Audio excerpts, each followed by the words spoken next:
ఒకసారి మనకు స్వెట్ అనేది కొన్ని స్కిన్లకు అనేది వస్తుంటుంది. స్వెట్ వచ్చినప్పుడు మనకు స్టిప్ అనేది ఏనికి రాదు. అప్పుడు ఎందుకంటే అతుకొని ఉంటుంది, పెయిన్ కూడా అవుతుంది కస్టమర్కి. మనం ఇట్లా ప్రెస్ చేయకపోతే మన హ్యాండ్ కూడా మొత్తము వ్యాక్సింగ్ అనేది అంటుతుంది. అట్లున్నప్పుడు ఏం చేయాలంటే అట్లా స్వెట్ ఎక్కువ వచ్చిన ప్రాబ్లం ఉన్న వాళ్ళకి పైన ఇట్లా పౌడర్ అనేది అప్లై చేయాలి.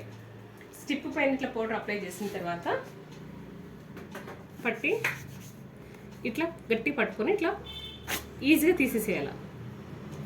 ఇట్లా తీసేస్తే స్వెట్ అనేది మనకు కలగదు. ఓకే, ఇట్లా ఈజీ కూడా పోతుంది. మన హ్యాండ్స్ కూడా ఇబ్బంది ఉండదు, మనకు కూడా అంటుకోదు. అది పైనుంచి ఇట్లా అనేది రిమూవ్ చేయాలి. స్టిప్ అనేది ఇట్లా రిమూవ్ చేయాలి. ఇంకోటి అట్లా స్వెట్ వస్తుందంటే స్టిప్స్ మాత్రం జాగ్రత్తగా కొంచెం ఎంచుకోండి. కొంచెం పల్సగా ఉంటవి, కొన్ని నార్మల్ స్టిప్స్ మాత్రం వాడద్దు. ఇట్లా తిక్కుగా ఉండే స్టిప్స్ ప్రొఫెషనల్ స్టిప్సే వాడాలి. ఓకే.